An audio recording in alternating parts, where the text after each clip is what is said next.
¿Alguien más me va a dar el trabajo así o todo lo mandaron? Esto no iba porque es parte de la punta de nada. Y esta es una poca equipo. Pasa nada. Bueno, ¿cómo andan en términos generales? ¿Bien? ¿Sí? Perfecto. Acá con Eduardo.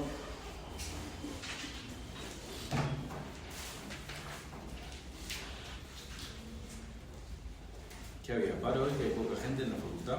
Sí, ¿Los docentes o los no docentes? Okay. Yo estoy acá carnereando mal, entonces.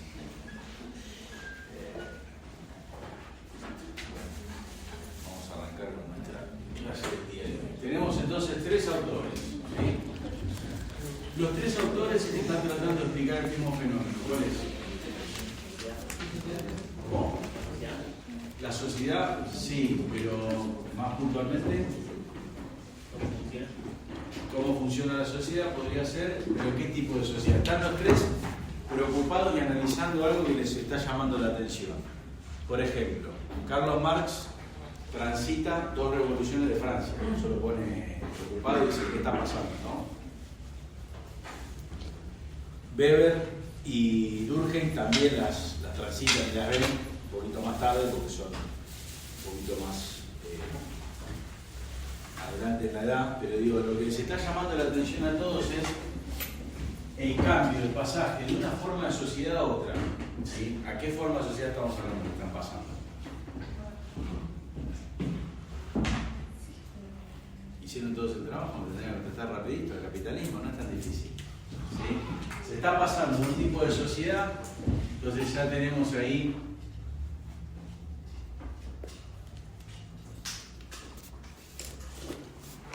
un primer elemento, ¿no? Entonces, ¿cuál va a ser ese primer elemento? Entender que no hay una sola forma de sociedad, que hay varias formas de sociedad.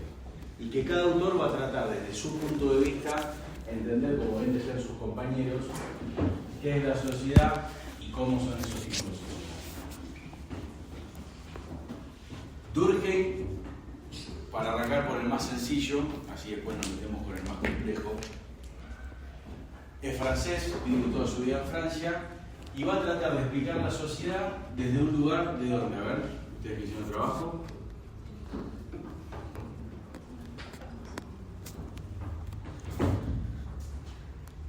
¿Durkheim es materialista histórico o positivista? ¿Cómo? Sin miedo. Hablen. Hicieron el trabajo, leyeron los textos. Díganmelo, aparte es un ejercicio que a usted le va a hacer bien. ¿Qué hace Durkheim? ¿De dónde ve la sociedad? Durkheim cree que la sociedad es un objeto que se puede analizar, dar vuelta, mirar y mirar su comportamiento, o cree que hay que buscar algo oculto en las relaciones sociales. Chan, chan, chan, chan, chan, chan. ¿Nadie se anima? Durkheim es altamente positivista. Y el positivismo que implica usar las reglas del método científico para intentar entender la sociedad. ¿Me siguen hasta ahí? ¿Sí? Entonces, el positivismo va a tener unas ciertas formas y leyes. Y de hecho, Emile, como dice el texto, va a armar un texto que se llama Las reglas del método sociológico.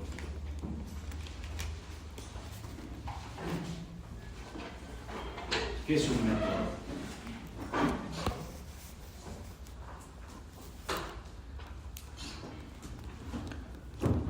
¿Están seguros que querían ustedes los trabajos? Porque algunos que leí estaban re bien. Digo, ¿qué es un método? ¿Quién se anima? Forma será. La forma será, muy bien, una buena aproximación. ¿Alguien más?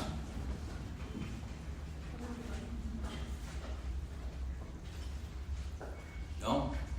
Es la forma de, justamente como dice su compañero, la forma de llegar a un lugar, ¿sí? El vademecum que tengo yo, los pasos para poder hacer una cosa. Y lo primero que nos va a decir Durkheim es, teniendo la experiencia de la era victoriana, que está la dominación del hombre por la naturaleza y por la realidad, ustedes imagínense que estamos hablando de años donde las personas que estaban acostumbradas, hacía muy poquito, a no poder explicar ningún fenómeno, empiezan con el desarrollo de la ciencia a explicar casi todos los fenómenos y a dominar el mundo que los circula, ¿sí? Entonces, Durkheim va a decir, si las ciencias naturales pudieron y los científicos dominaron, hacer una taxonomía y poder poner un nombre a todo, en las ciencias sociales hay que hacer lo mismo. Y la sociedad es un objeto al cual yo puedo aprender, puedo agarrar, mirarlo, observarlo y describirlo, ¿sí? Va a ser absolutamente distinto, pero lo que me he mencionado, va a ser absolutamente distinta a la visión que van a tener Weber y Marx de la sociedad. Entonces,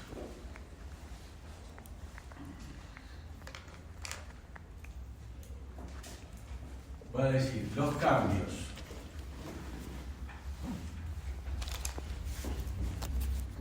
en la producción y el conocimiento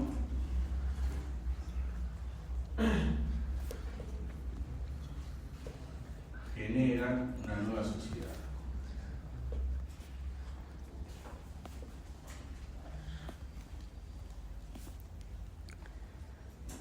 ¿Por qué? Porque ahora vamos a tener centros urbanos, ¿sí?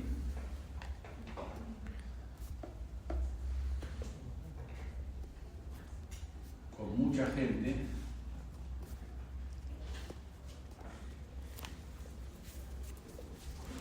sin nada. Y el sin nada es absolutamente literal. Los invito a que miren la película Germinal o lean el libro. Sé que leer el libro va a ser más difícil, pero bueno, como ustedes prefieran.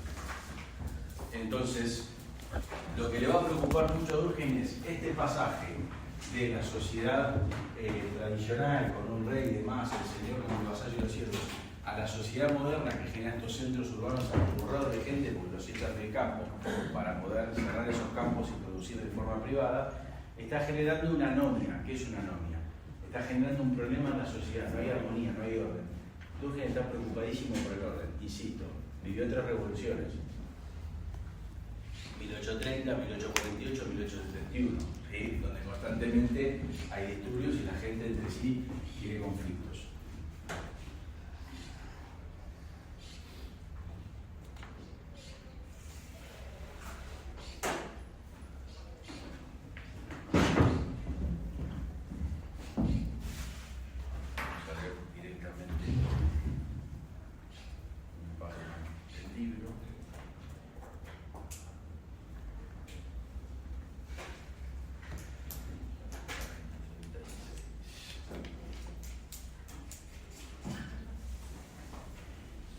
Dice entonces nuestro amigo Émile Durkheim, el positivismo francés del siglo XIX sostiene la idea de que el pensamiento social debe tener como norte de su propio desarrollo el tipo de metodología de las ciencias naturales, que es lo que le dije recién, que estudian hechos como la caída de una piedra, naturalmente y demás, y tratan de explicarlo. ¿Qué es explicar un hecho? Respuesta entonces, la realización objetiva entre ese hecho y otro, que está en su base, y mostrar esas relaciones encontrando y pudiendo formular y enunciar las leyes correspondientes. Durkheim estaba convencido que podía formular leyes, que podía explicar la sociedad y que podía tener, por así decirlo, algo en el tiempo sostenido y fuera de todas las influencias externas como pasa en las ciencias naturales. La ley de la gravitación solo depende de la atracción de los cuerpos, ¿sí? Entonces él va a tratar de explicar en las ciencias sociales con la misma forma que en las ciencias naturales. Y lo que va a utilizar para poder entender esto es, primero, se va a basar en un concepto que él va a armar. Lo que ustedes tienen que tener claro con los 3 autores es lo siguiente: las categorías y los conceptos son aproximaciones a la realidad, nunca la describen total y acabadamente, ¿se entiende? Digo, es una forma de tratar de entenderla y de poder explicarla. Nunca algo es absolutamente totalizante en la explicación, como sí puede pasar en las ciencias naturales. En ciencias sociales yo invento un concepto que me va a permitir usarlo de herramienta para abordar lo que yo quiero explicar. Por ejemplo, hechos sociales. Esto es un invento de Durkheim. Y él le pone a esa carcasa, a ese concepto, elementos que hacen el hecho social. Marx, clases sociales. Eso es un invento de Marx. Marx ve que hay clases sociales que, ahora lo vamos a ver, cada una tiene su forma de ser y su forma de actuar. Y en Durkheim, en Weber podemos hablar de los tipos ideales. Los tipos ideales no existen en la realidad. Son inventos que se hace el autor para poder aproximarse y explicarnos los fenómenos que ocurren en la sociedad. Dicho esto, entonces, el concepto central, uno de los conceptos centrales de la red de Durkheim va a ser el de hecho social. ¿Por qué?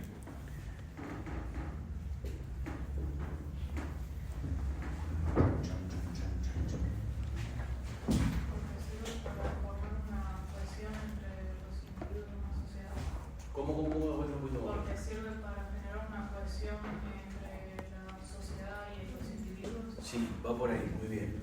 Durkheim va a decir, los hechos sociales van a generar, primero que los hechos sociales son externos y absolutamente independientes de las personas. ¿Sí? No pensemos un hecho social como que yo voy a jugar al fútbol con 4 de ustedes. No. Un hecho social es algo que está en la sociedad y que genera un condicionamiento hacia nosotros. Da el ejemplo de la religión, da el ejemplo de la moda, cuando habla de la armadura, etc. Entonces, los hechos sociales son independientes y externos.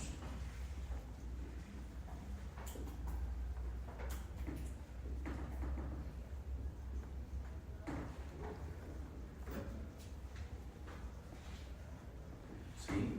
Y lo que sí van a hacer es formatear la sociedad.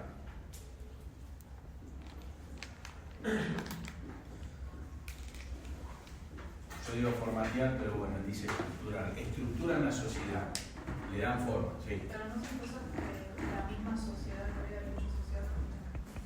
O sea, Sí, pero después se vuelven como algo que se sobrepone al individuo, pero desde un inicio que inició ese hecho por un individuo.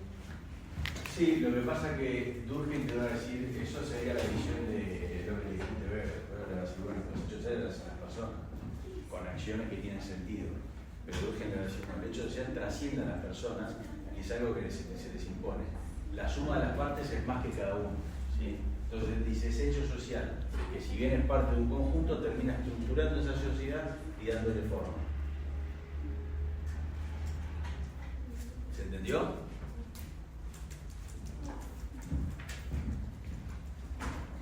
Y el primero y fundamental de esos hechos sociales va a ser la división del trabajo. ¿Sí?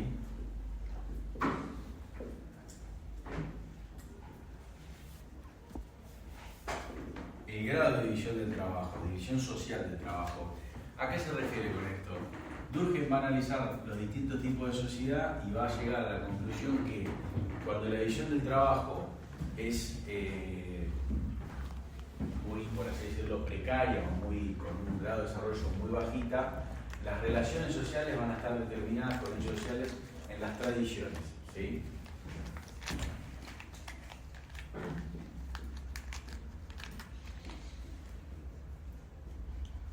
Por ejemplo, una sociedad con una división social del trabajo baja es la sociedad la sociedad primitiva de la horda, donde todos hacen lo mismo y donde ninguno está diferenciado en su accionar. ¿Sí? Todos son cazadores-recolectores, todos tienen la misma actividad y todos tienen, por así decirlo, el mismo poder en la horda, en todo caso sin poder más fuerte. Pero bueno, hay una baja división social del trabajo en ese grupo.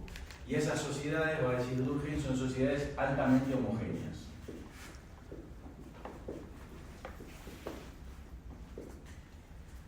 Justamente porque todos hacen lo mismo. ¿Sí?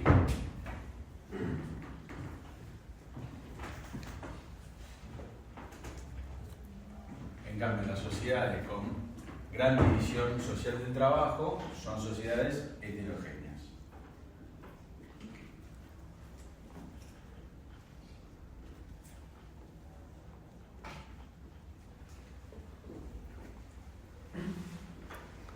Donde cada uno tiene una función, ¿sí?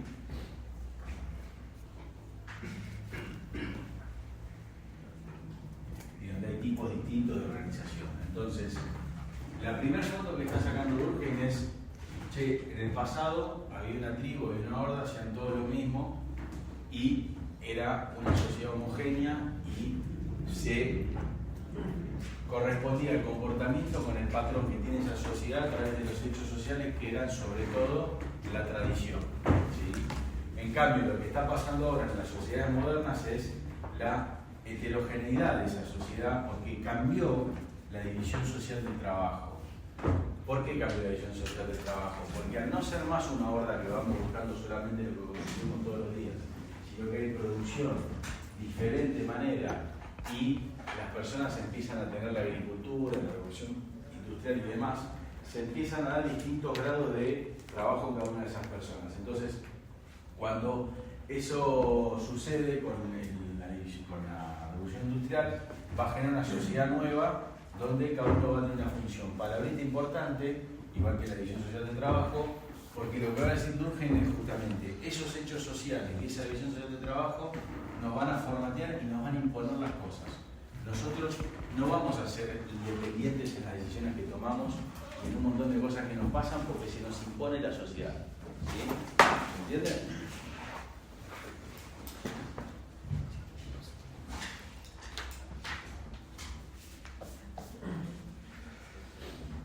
Y la diferencia entre estos dos va a ser la palabrita, el otro concepto bastante, que es solidaridad. Cuando hablo de solidaridad no entendía como que si yo veo a alguien que le pasa algo voy a ayudarlo, sino ese lazo social que hay entre las personas. ¿Sí? La solidaridad como un lazo que unifica a los distintos habitantes de una sociedad. En este momento de la historia y en estas poblaciones, la solidaridad ¿cómo es? ¿Cómo?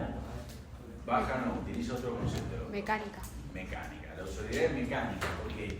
Porque es justamente una sociedad homogénea y nosotros hacemos todo lo mismo. Es casi algo mecánico que funciona. ¿Sí?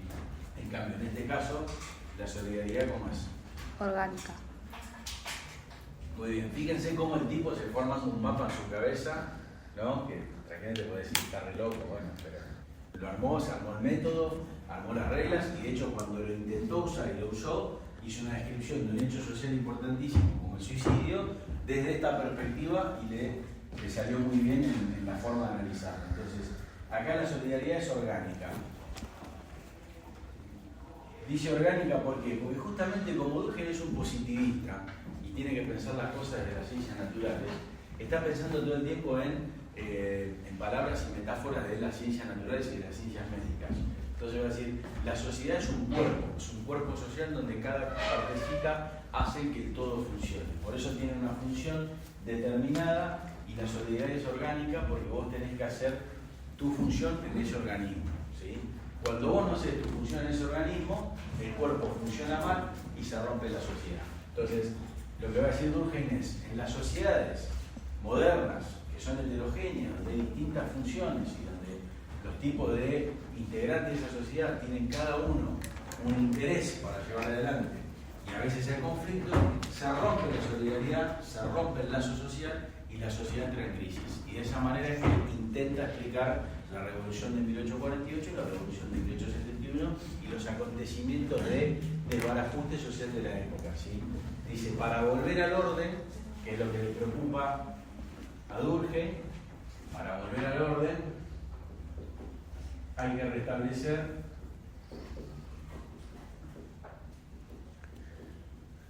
los lazos o la solidaridad.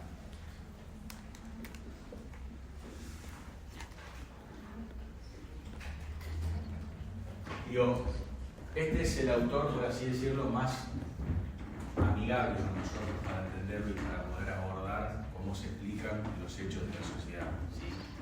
Y es muy lineal en su explicación, porque es muy positivista, porque está pensando en las ciencias naturales, entonces nos arma este diario de vuelo, esta bitácora de vuelo con el cual nosotros vamos a ir para adelante explicando las situaciones. Sí, lo que tenemos que tener bien en claro es que, insisto, son conceptos, no explican la realidad de forma acabada, pero son formas de aproximarnos y entender cómo funcionan las sociedades del momento y por qué ese cambio que se produce a través de la división social del trabajo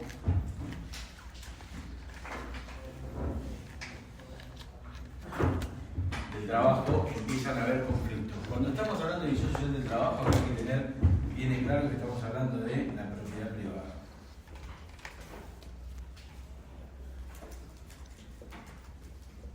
Y el alejamiento pensamiento de todo tipo de orden eclesiástico sobre esas relaciones sociales.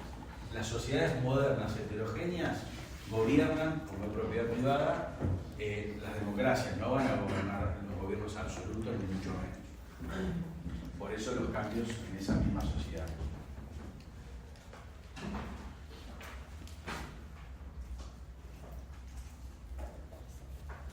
¿Alguna duda con esto?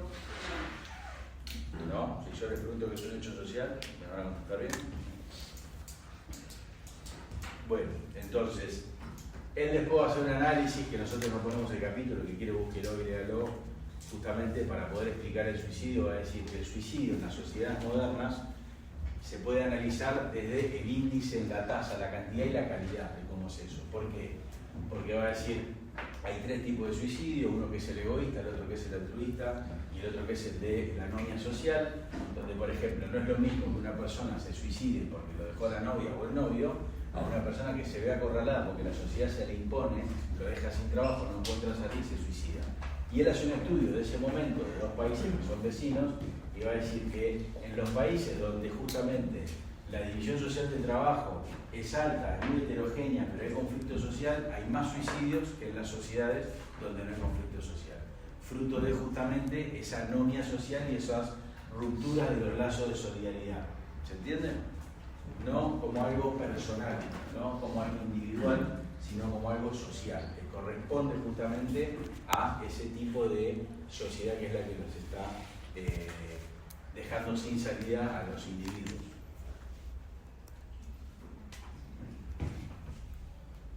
¿Alguna pregunta con esto? No. Y, sí. Perdón, yo quería preguntar por el tema de comprar países, justamente Sí. el tema de Japón, por ejemplo. Sí. Es o sea, tiene esa heterogénea, tiene una alta división En social. Japón de hoy. Claro. Sí. Pero es el segundo país con más suicidios. Exactamente. Y justamente si hay algo que respetan ahí son las normas, la cultura y no hay tanto conflicto social. Bueno, pues vos fíjate, Durkheim te va a decir, hablando de Durkheim, no Gabriel, las sociedades homogéneas van a tener formas de organización represiva, ¿sí? Y las sociedades heterogéneas van a tener formas de jurídica, organización restitutiva. Desde el derecho. Japón tiene un tema que tiene una combinación donde es una sociedad muy tradicional, ¿sí? Y es una sociedad que justamente tiene éxito económico de la mano de la represión, ¿sí? Y de la mano del orden, que es lo que vos acabas de decir hace 2 minutos. Es una sociedad tan preocupada por el éxito de, sobre todo los hijos, que los pibes que no son exitosos en lo que hacen, se frustran y se suicidan. Entonces hoy estás viendo cómo el hecho social y esa asfixia social se mete en los pibes. En vez de decirle, te fue mal el examen, no pasa nada, soy otro, esa asfixia es la mejor ejemplo para explicar justamente a Durkheim, que te va a decir por qué pasa eso en Japón, por el tipo social tradicional que tiene. El éxito económico va distinto de la mano, ¿sí? Y esa asfixia, esa presión genera que la juventud tenga esas formas de actuar. De hecho, te diría Durkheim, si analizás el suicidio en Japón, las edades varían de los 15 a los 19 años. Los adultos no se suicidan los vivos, porque están presionados socialmente por los hechos sociales. ¿Sí? Por darte un ejemplo. Pero bueno, tampoco soy un estudioso profundo del Japón actual, pero estoy tratando de interpretar lo que vos me estás preguntando. Digo, lo que te quiero decir con esto es que una sociedad tenga éxito económico no quiere decir que no sea una sociedad de presión hacia el conjunto de la juventud, por así decirlo, un segmento cultural. Y que una sociedad tenga éxito económico no quiere decir que deje de tener algunas formas de represivas de llevar adelante ese desarrollo económico. ¿Sí? ¿Alguien más tiene alguna pregunta? Si no, pasamos a nuestro querido amigo Carlos Marx. Desde ya está, ¿alguien se tomó el trabajo de averiguar de qué años cada uno? ¿No? Porque si no, estamos... Vamos a poner Marx es 1818, 1883.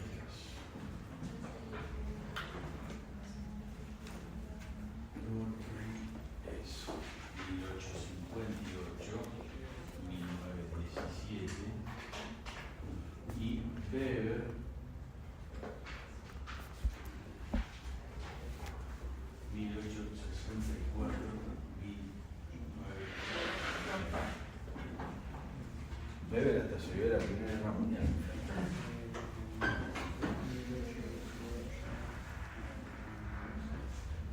Lo que les quiero decir con esto es que los tres son bastante contemporáneos, si bien él es el más viejito, ellos dos comparten muchos escritos y el momento que están transitando. Entonces, nos alejamos del positivismo francés para adentrarnos en el materialismo histórico alemán desarrollado en Londres. Porque Carlos Marx escribe casi toda su obra en la Londres actual, en la biblioteca pública. Si uno va a la biblioteca encuentra una sillita que dice acá se sentaba Carlos Marx a escribir El Capital. Ahora, a diferencia de este autor, lo primero que tenemos que pensar es que para Marx la sociedad no se presenta como cualquier situación y como un objeto, ¿sí? En realidad lo que va a ver Marx cuando analiza la sociedad es que hay algo que está oculto, que hay que encontrar, que está privándonos de correr las brumas para poder entender lo que pasa en ese cambio social, ¿sí?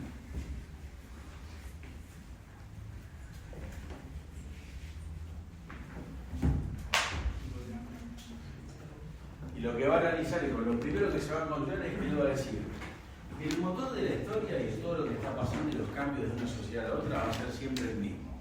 ¿Cuál es? Muy bien.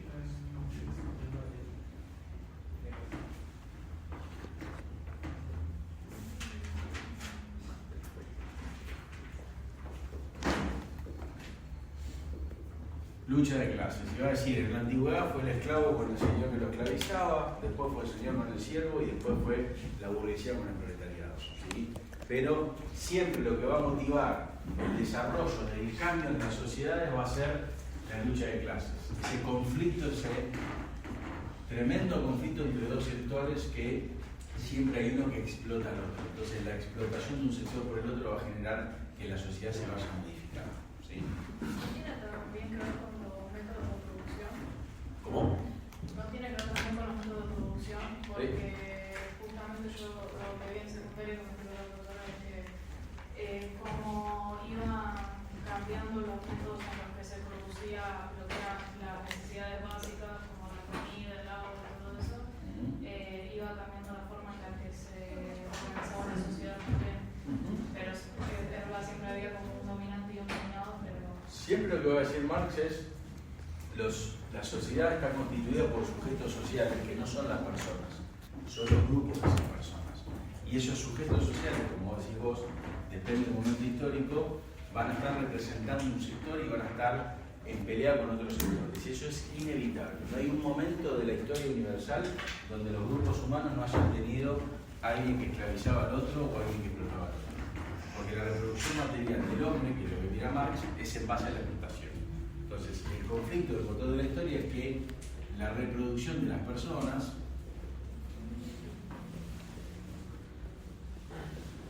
de la sociedad en realidad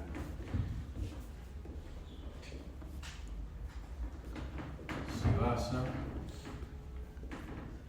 en la explotación.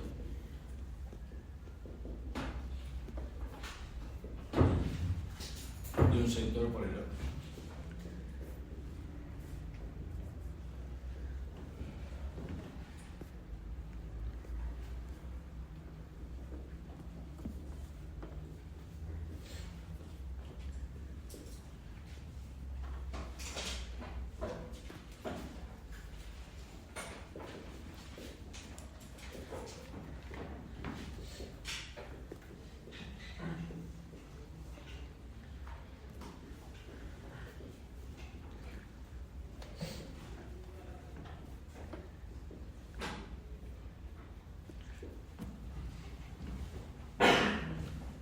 Entonces lo que va a decir Marx es, nosotros tenemos que en cada etapa hay un sujeto social que se pone sobre el otro y lo explota. Y la resistencia a ese grupo social va generando los cambios. En su momento fue la revuelta de los esclavos, en su momento fue la revuelta de los siervos y la culminación de los reyes en Francia con la Revolución Francesa. Y después lo que él quiere analizar, que lo que más le preocupa es el capitalismo actual, que es la burguesía versus el proletariado. Y donde el tipo lo que está viendo es que si las clases sociales, sobre todo la clase explotada, entiende que hay una mentira en la relación social planteada, que hay que encontrar esa vuelta para ver que lo que parece aparente es una ficción y es una explotación, esa clase social va a hacer una revolución y va a pasar a otra etapa, a otro estadio, que es el mundo comunista. ¿Sí? Después veremos si eso pasó o no, pero esa es la caracterización que hace Carlos Marx de la sociedad. Entonces, clarísimo tener conceptos como sujeto social, no son personas, ¿sí? Sino que son sectores, las clases, y esta relación entre estos dos, que es una relación escondida, ficticia, hay algo oculto. Y para explicar ese algo oculto va a decir, la producción material de la sociedad, es decir, las relaciones sociales de producción,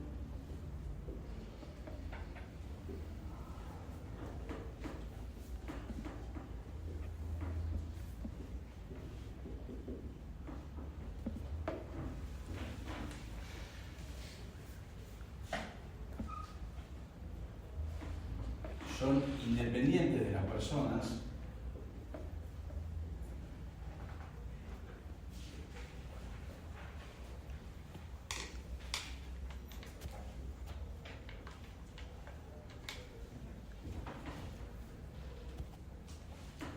y se les imponen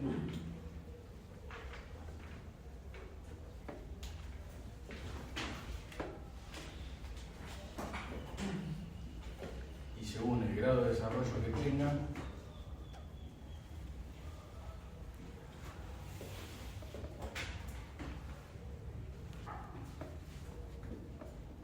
se organiza o determina la sociedad.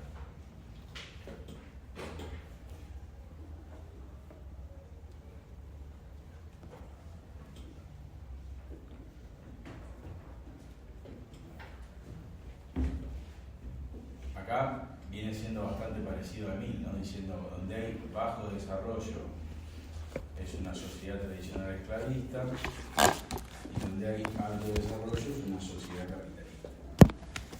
O sea, los dos están viendo un mismo fenómeno, hay un cambio en la forma de producción, y ese cambio en la forma de producción va a generar un cambio en la forma de organizar la sociedad. Lo novedoso de Marx va a ser que nos va a decir que justamente esto que decía yo, que había algo oculto, es que el tipo se pregunta ¿por qué la gente tolera vivir así?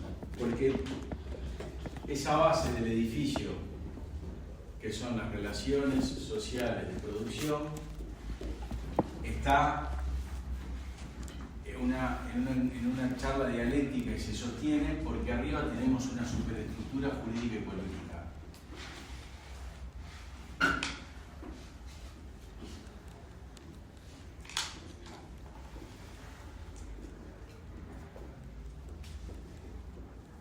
Que sostienen mutuamente el edificio, ¿sí?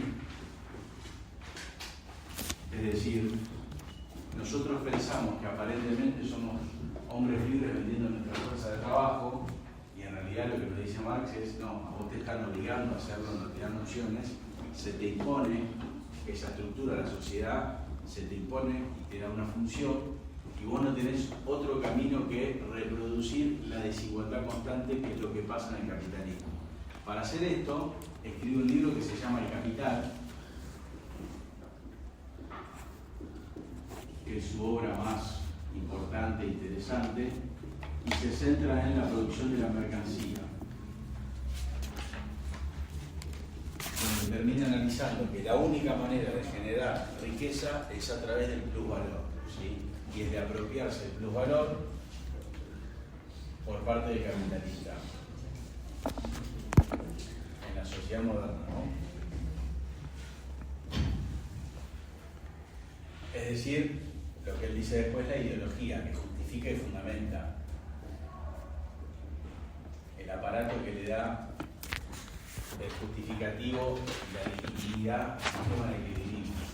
Va a decir que en la antigüedad esa justificación por ahí se la daba la estructura jerárquica de la iglesia, hay que hacer las cosas porque es así y demás. Ahora en la modernidad, donde el desarrollo de la ciencia te demuestra que no llueve porque la abuela tiró rosada al aire, sino porque hay hechos que son físicos y químicos, más allá de lo que diga el cura o el papa o quien sea, tenés que de alguna manera justificarlo que no venga de ahí. Entonces, esa superestructura jurídica política que está en la ideología es la base de la reproducción social desigual que tiene el capitalismo. El corazón de esa base social desigual de reproducción es la producción de mercancía y el plusvalor. Marx va a decir, en cada cosa que se produce donde un trabajador interviene y deja parte de sí para transformar una madera en una silla, para transformar una tela en una campera, ese plusvalor que le agrega el trabajador a ese producto se lo va a quedar quieto. Se lo queda capitalista. Y es la parte que no le paga al obrero. Y por eso pueden incrementar sus ganancias. ¿Cómo? El tema de las horas extra. Al proletariado le pagaban por una cantidad de horas de producción, pero si después tenía que hacer más horas de producción, esas horas no se le pagaban, pero las tenía que hacer igualmente. Eso directamente es obligarte a trabajar gratis un par de horas, pero digo, acá lo que están analizando es que nunca te van a pagar lo que corresponde porque el que transforma la realidad es el laburante. El tipo es el dueño de una fábrica donde tiene 1000 tipos trabajando, mete materia prima y sale un producto que se vende. ¿Sí?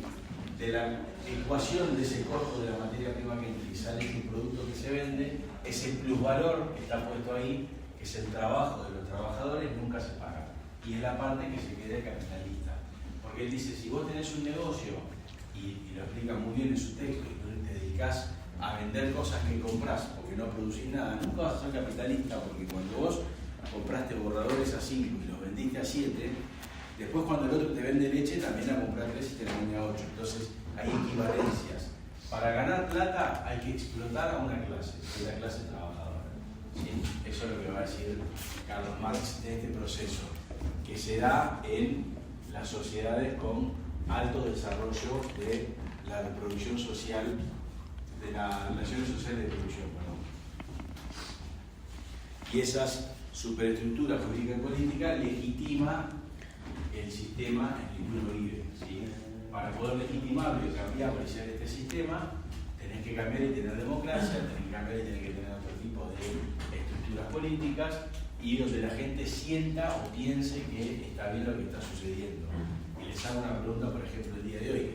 ¿Ustedes creen que es correcto y que está bien que haya una persona como Elon Musk que tiene 42.000 millones de dólares y hay chicos que nacen y van a estar toda la vida viviendo por un peso? Digo, esas desigualdades que genera esta sociedad, ahí te escucho. Esas desigualdades que genera el sistema, porque es lo que está diciendo él. El sistema genera desigualdades y reproduce desigualdad.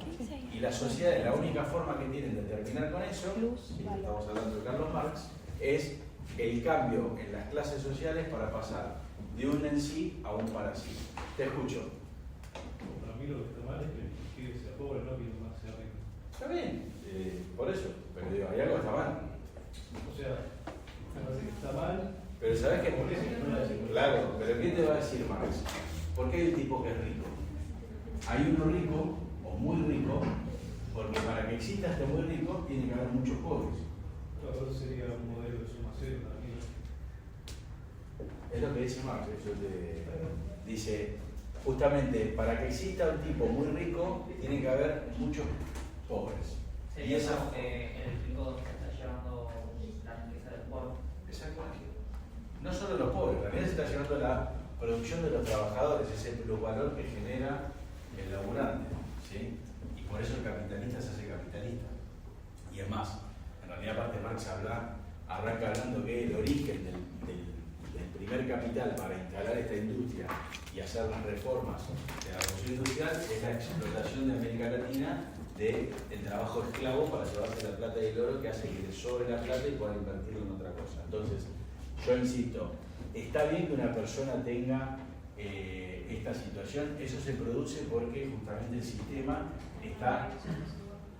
¿Cómo? Tiene una división desigual de la riqueza. Exactamente, genera desigualdad constantemente, no es un sistema igualitario. ¿Sí? Eso después lo podremos charlar con otros autores que lo vamos a ver más adelante y en la forma que se impone la sociedad en los cambios sociales del momento.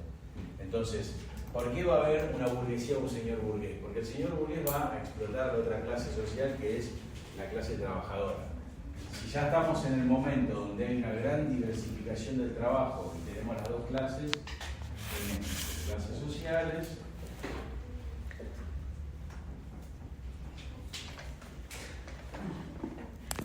y él va a decir, la clase tiene que pasar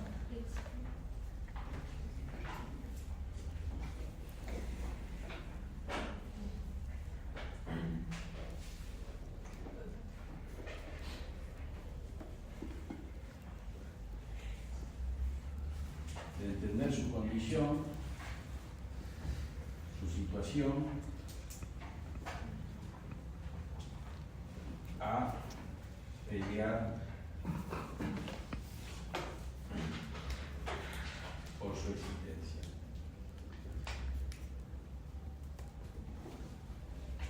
Pongamos un ejemplo bien clarito que es el de la Argentina, ¿no? Porque, aparte acá Marx arranca hablando diciendo ¿por qué la gente que tiene cosas y los que no tienen nada? ¿En qué momento se decidió armar los conglomerados urbanos echando a la gente que vivía en el campo con la revolución industrial? Porque se necesitaban manos de trabajo para poder llevar adelante esas fábricas, entonces se echó a los habitantes del campo, se privatizaron, se encerraron los campos y los que tenían el poder de la espada para quedarse con el terreno son los dueños de las grandes extensiones de tierra, ¿sí? Ya desde ese arranque, va a decir Marx, la sociedad es desigual en el origen, en la tradicional, porque si bien el plusvalor es distinto, siempre hay un plusvalor. Pensemos que en la sociedad tradicional hay siempre un sector que es la servidumbre del otro grupo, ni siquiera tienen condición humana. Entonces, ahí puedes hablar del plusvalor y más o menos, porque Marx va a decir que para que haya plusvalor tiene que haber igualdad jurídica entre las personas. Por eso dice, este es el sistema económico, porque acá te están vendiendo la ficción de que son todos iguales y en realidad no son iguales. Hay una igualdad jurídica, pero no hay una igualdad económica. Te dicen, anda a buscar trabajo, ¿sí? Pero hay un sistema que te está imponiendo que vos vendas tu fuerza de trabajo por un precio menor al que lo tendrías que vender y que alguien se va a quedar con tu plusvalor. Entonces, Marx va a decir que las clases sociales tienen que pasar de un momento en que se encuentren y se den cuenta que son eso, a un momento de organización para poder pelear sus intereses. Por ejemplo, Argentina actual, los docentes peleando por su salario. Argentina actual, los jubilados yendo a pedir al Congreso que no les baje el sueldo, ¿se entiende? Digo, ese conflicto de clases va a estar todo el tiempo. Si ustedes ven diarios de hace 10 años, de hace 15, de hace 30, van a estar los mismos problemas. ¿Cómo? Lo que pasa en todos lados, no solo en Venezuela, pasa en Venezuela, pasa en otros lugares. Lo que pasa es que la forma de resolver los conflictos, cada sociedad lo va a llevar a su manera. Digo, no está tan errado este muchacho cuando habla de que hay un conflicto de intereses entre dos sectores y la sociedad en el capitalismo vive con turbulencias constantes, ¿sí? Y tiene armonía, problemas. ¿Por qué? Porque hay momentos en que ese nivel de conflicto entre las clases se profundiza tanto que termina teniendo un enfrentamiento abierto y llano en la calle.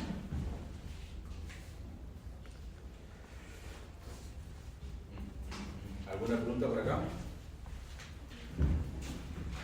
Quiero leer una frase del escrito de Charles cuando habla de la correspondencia.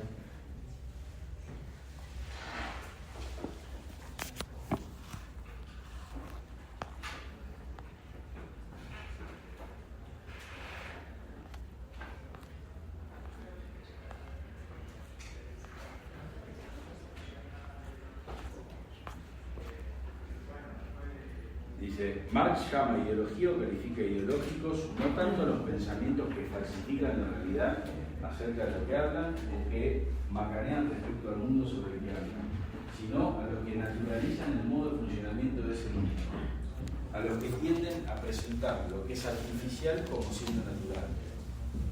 Esto es artificial y se presenta como natural. ¿Sí? Está bien que haya ricos, está bien que haya pobres. Porque si bien el compañero dijo está mal que haya pobres, hay gente que dice, bueno, la gente es pobre porque no se esfuerza, también está ese discurso, ¿no? Es el discurso del capitalismo, de hecho, el que se esfuerza es el que obtiene más ganancia y el que no se esfuerza. El dibujito de Hollywood, amiguita, exactamente.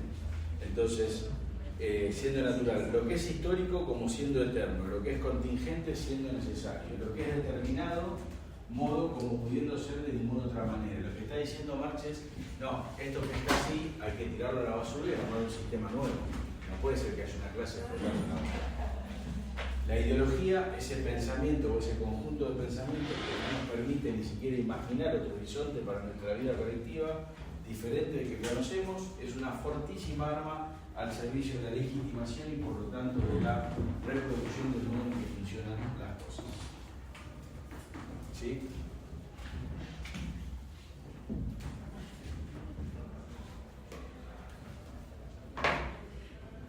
Entonces, fundamental el concepto de ideología Marx, pero desde el lugar de la justificación de las cosas son porque son así.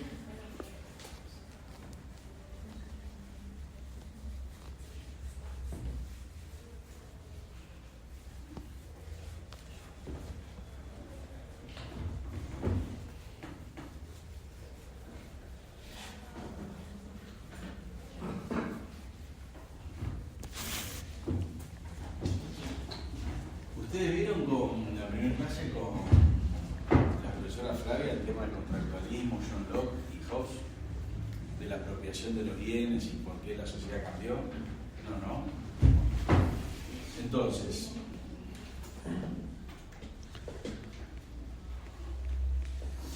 lo que va a decir Marx es que hay que criticar y desnaturalizar todo el tiempo lo que está puesto, lo que está acomodado, ¿no? Y los sujetos sociales, es decir, las clases, son los que tienen que hacer ese cambio, pasar del sí para sí.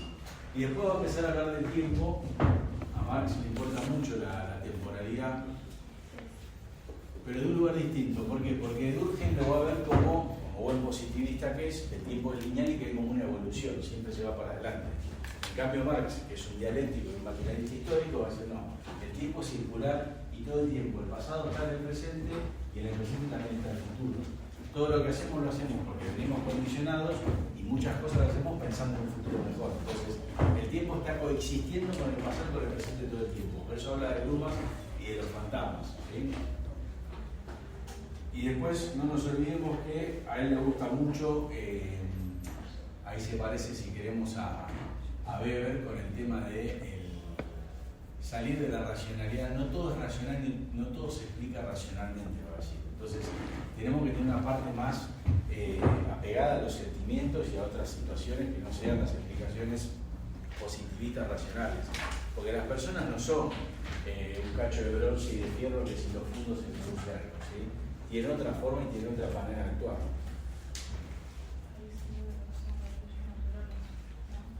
¿Cómo? Ahí sale de lo que se está hablando de Durkheim, de que las leyes naturales. Marx está absolutamente en contra de eso. Cree que eso no es así, que no se puede. De hecho, Marx no cree que la sociedad sea un objeto que se pueda agarrar y estudiar así como una cosa, porque no es una cosa, son relaciones sociales interdependientes de personas.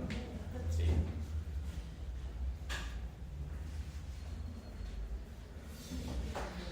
Y va a leer mucho a Shakespeare, que le encanta.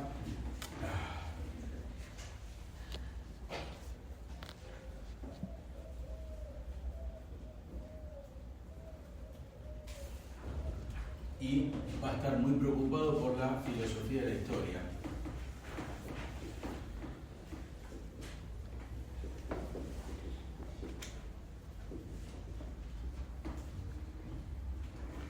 Y ahí es donde se mete y escribe el 18 Brumario.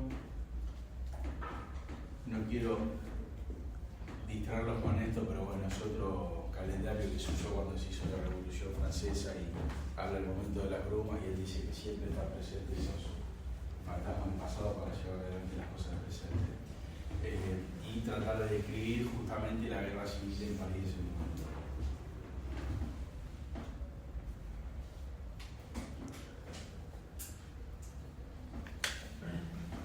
Entonces, recapitulando a Carlitos, vamos a decir que los conceptos centrales de este autor van a ser entonces las clases, ¿sí? El materialismo histórico,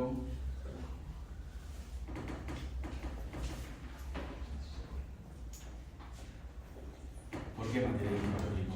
porque él va a describir a la sociedad de acuerdo al nivel de desarrollo de las fuerzas productivas.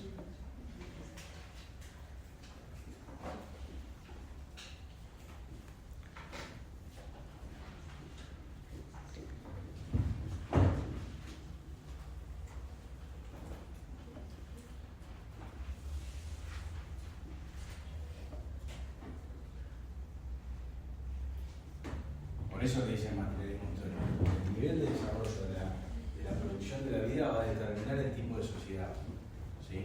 Que es lo que habíamos dicho hace un ratito. Entonces, ¿tiene alguna duda, alguna pregunta? Son bien distintos Marx y Durkheim, cada uno con su librito y su forma de explicar. Uno trata de ser absolutamente positivista y el otro inventa una nueva forma de explicar lo social, no una nueva, sino que lo trae del campo de lo que sería la filosofía, para ponerlo al servicio del estudio de la sociedad. ¿Alguna consulta sobre esto?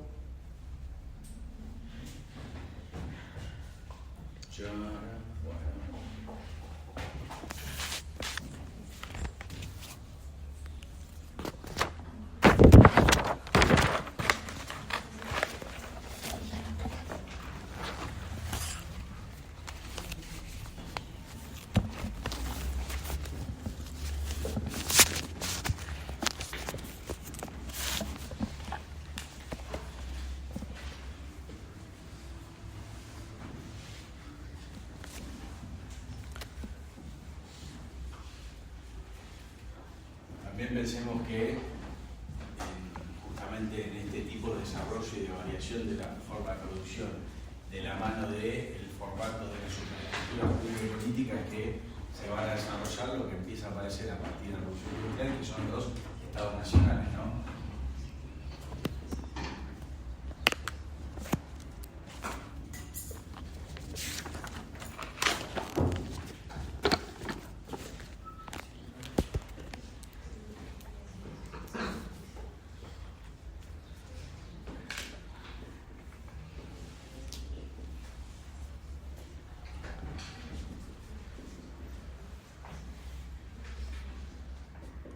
Para que ahora vamos a ver más con Weber, sería imposible pensar un Estado nacional moderno, los Estados nacionales republicanos, en una sociedad con un grado de desarrollo bajo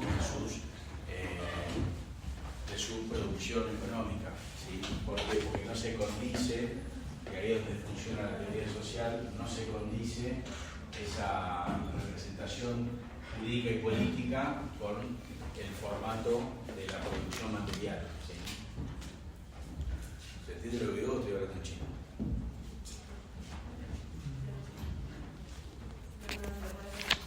Lo que digo es, tanto Marx como Durkheim y Weber están explicando que es donde tienen éxito en sus teorías, que justamente el tipo de sociedad organizada y estructurada va a estar directamente relacionada con el tipo de organización de la superestructura política y jurídica. ¿Sí?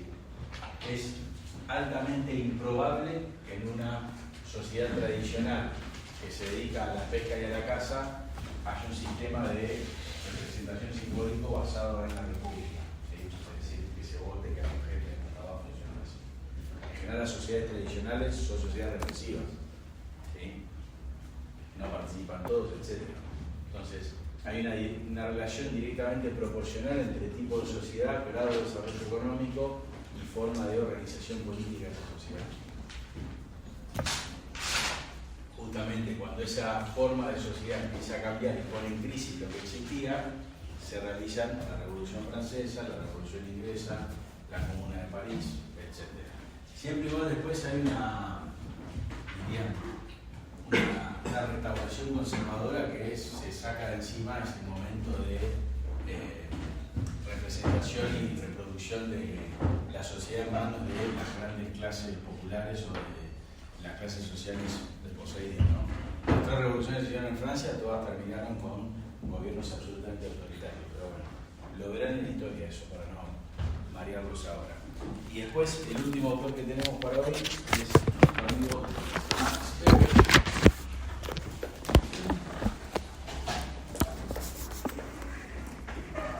que lo que va a hacer Weber es abordar la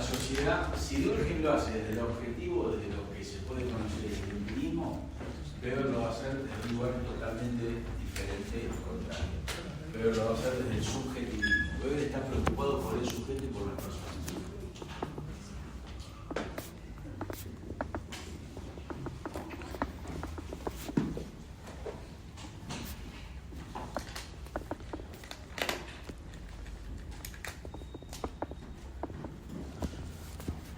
Es decir, la articulación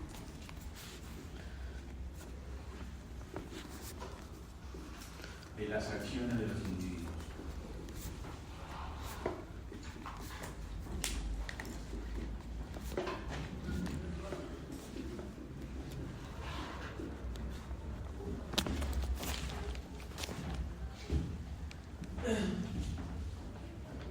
Basándose como rueda de auxilio de su estudio, lo que se denomina en ese momento las ciencias humanas y no las ciencias naturales.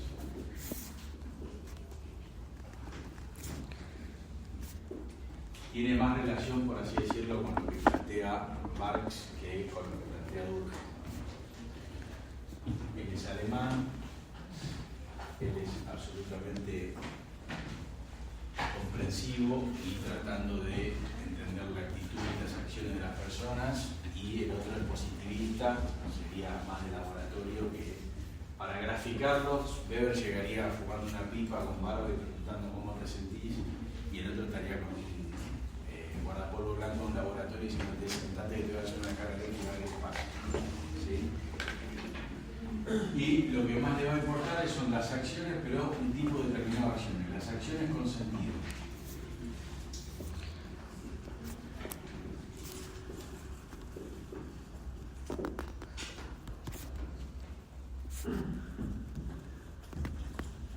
Y voy a decir, las acciones de las personas van a tener distintos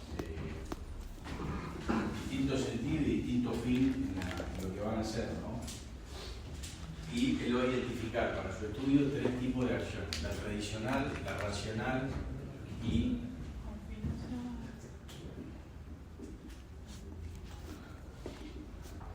están todos bastante parecidos lo que dicen, ¿no? Se dan cuenta que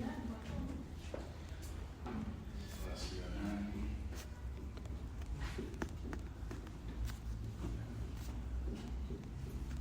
aunque no lo crean, los 3 terminan tratando de escribir cómo se organiza esa sociedad, ¿no? Desde 3 lugares distintos, pero ahora vamos a ver con el amigo Weber. Estos 3 tipos de acciones son las que van a marcar el rumbo o la forma de realizarse esas acciones de la sociedad. Él va a decir, la sociedad como conjunto no se puede explicar, es imposible, entonces yo voy a ver cómo las personas realizan esas acciones y el resultado que tienen produce comportamientos y formas de ser esa sociedad. Entonces, las acciones tradicionales, ¿cuáles son? A ver, dígame un ejemplo. Está en el texto bien explicado. Convenio que 29, ver a raza los domingos. Digo, lo tradicional está vinculado justamente con algo que se hace repetitivamente, ¿sí? Después, las acciones con sentido racional, ¿cuáles serían? Se puede dividir en racional a fines o racional a valores. Ajá, pero las dos tienen el mismo objetivo. ¿Cuál sería? Beneficio propio. Beneficio propio. Claro, conseguir un objetivo con un beneficio. Y la afectiva, lo dice su palabra, es una acción que tiene un afecto, por así decirlo, ¿no? Entonces, ¿No sería más sentido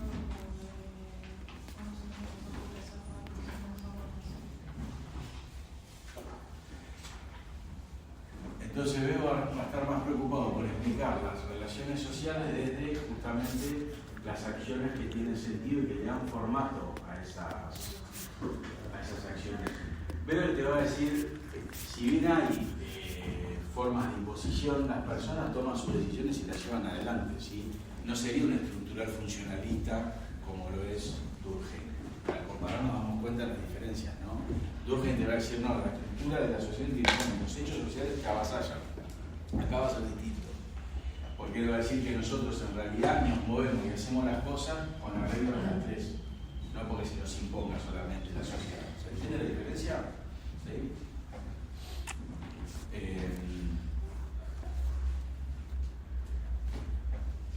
Y en base a esto le va a decir, las sociedades se organizan para tener un orden. Entonces, el orden social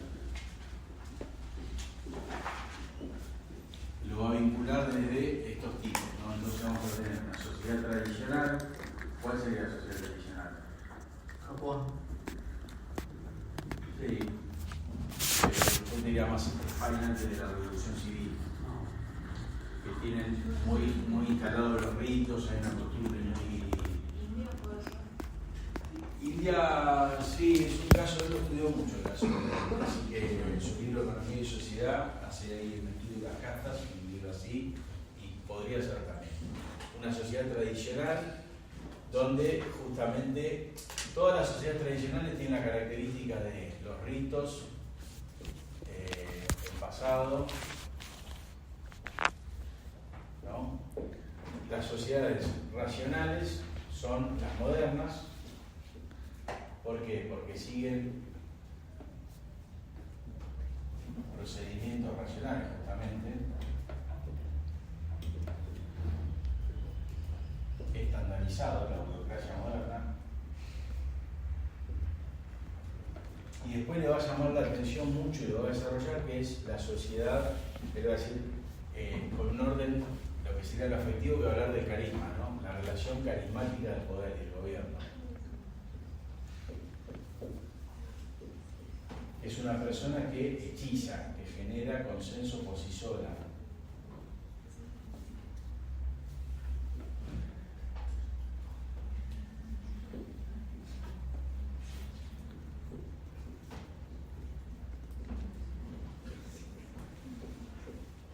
Está fuera de lo normal. Y él, a través de entender las acciones con sentido, tradicional, racional y afectiva, y trasladarlo al plano de la forma de organización social, tradicional, racional y carismática, es que arma estos tipos ideales. Concepto fundamental no debe haber tipo ideal. ¿Qué es el tipo ideal? Es una estructura, un marco de un cuadro que yo me armo donde puedo poner determinadas situaciones, ¿sí? Entonces, voy a mirar una sociedad y digo, ¿qué tipo de sociedad es esta? Es una sociedad racional. Ahora, digo que es una sociedad racional y cuando le pongo el prisma para verlo, me doy cuenta que no es así, ¿sí? Porque no tiene procedimientos estandarizados, porque no hay la diferenciación de la burocracia, porque no hay un sistema de desarrollo de las fuerzas productivas elevados, ¿entiendes? Sí. ¿Cuál sería un ejemplo de una sociedad carismática? ¿Cómo? ¿Cuál sería un ejemplo de una sociedad carismática? De una organización social carismática, Corea del Norte. Corea del Norte. Venezuela. Su líder, que es líder por su calidad, por su cualidad, porque sale de la media, por eso lo quieren y lo siguen. ¿Sí? Tiene un hechizo con su gente. Obviamente, si algún venezolano acá me va a decir yo lo odio al presidente de Venezuela, pero digo, es la descripción del formato de ese tipo de sociedad. Pero fíjate que es una sociedad que se articula a través del líder carismático, ¿sí? Y no a través de las normas y las reglas, y no a través de la tradición. Una sociedad tradicional es, si querés, Inglaterra, que tiene un rey, que hacen lo mismo hace 200 años, que domina la mitad del planeta, ¿sí? Es una mezcla de todo, pero bueno, es un buen ejemplo de eso. En cambio, la carismática, el peronismo, en Argentina hasta donde duró, con Perón a la cabeza. ¿Cómo? La Alemania nazi de Hitler. La Alemania nazi de Hitler, exactamente. Digo, son esos líderes que irrumpen, que rompen con lo racional, que rompen con lo tradicional y generan un vínculo distinto con los dominados y con la sociedad. Y están todo el tiempo armando el proceso social a través de la ligazón, de ese lazo social que genera el líder carismático con la comunidad. ¿Sí?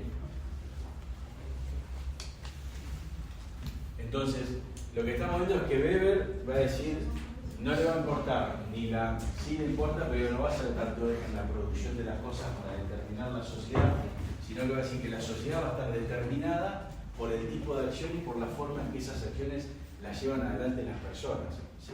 Y por eso explica, y es muy rupturista con el tema de los líderes carismáticos. Marx le diría, todo bien con este esquema, pero no, son las clases sociales las que hacen la historia. Y Weber le va a contestar, como decía una compañera, pero las personas cuando hacen cosas ponen acción, ponen sentimiento y ponen voluntad. No son conejitos que están adentro de una pecera, ¿sí? Digo, las tres teorías son aceptables y van para adelante, pero cada uno explica desde su lugar. Lo que tiene es que Weber va a estar más mirando a la sociedad justamente de un lugar de la comprensión, ¿sí? De la comprensión y entender al otro, tratando de explicar los hechos de la comunidad de ese lugar. Es muy difícil igual hacer eso, ¿sí? Ahora, él diseña esos tres tipos de relación social, de dominación, que van a ser su caballito de batalla para durar hasta el día de hoy, y que todos los sociólogos hablen de tipo de sociedad tradicional, racional y carismática. Sobre todo porque él va a hacer una crítica fortísima del tipo de sociedad racional que está destruyendo al hombre. Dice, las personas son personas con sentimientos y con acciones que tienen siempre un sentido, y el tipo de sociedad racional legal los está metiendo en una jaula de hierro que nos vamos a convertir en robots. Si lo miramos hoy, estamos ahí. Está todo el mundo con un teléfono, a volver por la calle, sí. El tema de comprensión ¿El tema de? De comprensión de la relación del otro. ¿Estaría relacionado con el pensamiento de Duger de buscar una cooperación, creo que era? No, de buscar solidaridad. No, porque la solidaridad, Durkheim está hablando justamente de que en un tipo de sociedad la solidaridad de una manera es el lazo social que se da. Pero no comprender la solidaridad. La palabra por ahí te confunde, pero la solidaridad en la sociedad tradicional es el lazo que se da porque todos hacen lo mismo. En la sociedad donde se desarrolló la fuerza productiva de forma diferente, esa solidaridad se rompe porque hay gente que no puede hacer lo que tiene que hacer, no puede hacer su función. Te lo digo con un ejemplo sencillo. Para Durkheim, la crisis de la Revolución Francesa es que justamente en la sociedad moderna, donde vos tenés una heterogeneidad importante, donde tiene que haber funciones, si tenés un ejército de gente que no tiene trabajo y que no puede hacer nada, esa solidaridad está rota. ¿Sí? En cambio, Weber lo ve más desde otro lugar de la comprensión de entender lo que hace el otro y por qué lo hace. ¿Sí? Entonces, lo que le va a servir a Weber es para hacer justamente una crítica fortísima de este sistema, porque él va a estar preocupado por los sentimientos. Es lo que yo le decía el primer día de la clase, ¿no? Yo les pregunto, ¿dónde tengo la mano derecha? Van a decir ahí, profesor, ¿ok? Y yo te pregunto, ¿dónde está el amor, el afecto, la decepción? Digo, él se para desde otro lugar porque es un tipo que está pensando mucho en el subjetivismo y en la articulación de las acciones, ¿sí? De las ciencias humanas. Y el comprender al otro está vinculado en eso. Entonces es como una mezcla de los dos. Pero sí le sirve para poder hacer esta taxonomía. En este momento de la historia están todos los autores intentando clasificar todo el tiempo todo, ¿no? Es el momento victoriano donde se clasificaban. Ibas a un museo y había 2 millones de mariposas y te decían mariposa del este, del oeste. Ellos están tratando de hacer lo mismo con los tipos de gobierno. Sobre todo entenderlo, por qué funcionan así. Bueno, en este caso él va a hablar bastante parecido al resto, pero desde otro lugar, de justamente las relaciones con sentido que le pueden posibilitar el armado de los tipos ideales. Que tampoco son los tipos ideales algo absolutamente definido, digo, lo dice el nombre, es una idea, ¿sí? Pero Dice que es abstracto. claro, es una idea, pero por lo menos es una representación que nos va a servir y nos va a permitir describir el fenómeno que estamos viendo. Hoy en día podemos hacer otros tipos ideales, ¿sí? ¿Por qué? Porque la sociedad fue cambiando. Era como una idea de comparación que usaba Weber para poder trabajar con la sociedad. Ajá, porque él escribió un libro que se llama Economía y Sociedad, y en base a esta taxonomía que hace, él va mirando las distintas sociedades y clasificándolas. Entonces, va a la India y dice, es una de las sociedades Castle tradicional. Va a Gran Bretaña, ve cómo funcionan, y Alemania, racional legal, digo, la Alemania de Bismarck, que es una sociedad absolutamente positivista, racional legal, donde se cumplen los procedimientos. Y después se encuentra con el tema de las sociedades con liderazgos carismáticos, que es lo que irrumpe y genera algo muy distinto y que va a ser para él la mejor forma de gobierno de estas dos, ¿sí? Porque dice, acá están los sentimientos, acá hay realmente una vinculación de la comunidad con la persona que lo conduce. Pero el carisma no deja de lado lo que sería una organización social. O sea, se concentra mucho en los sentimientos, pero la organización como que se deja de lado y es medio destructivo. Y bueno, pero para él en casi todos lados siempre hay algo de carisma. Y y siempre hay algo de hechizo entre el que conduce y los conducidos, ¿sí? Pero bueno, para ir terminando con este tema, digo, importante, si pensamos en Weber, sobre todo entender que él se basa mucho en la historia, que arma los conceptos a través de los tipos ideales y que está preocupado por la acción humana, ¿sí? Por la acción racional que tiene distintos arreglos, ¿sí? Ese sería mi lindo. Si no tiene ninguna pregunta ni duda de los tres autores, por ahí estamos. Los veremos el sábado en el próximo texto, no me acuerdo qué sigue, pero el sábado espero poder mandarles por mail la devolución del trabajo.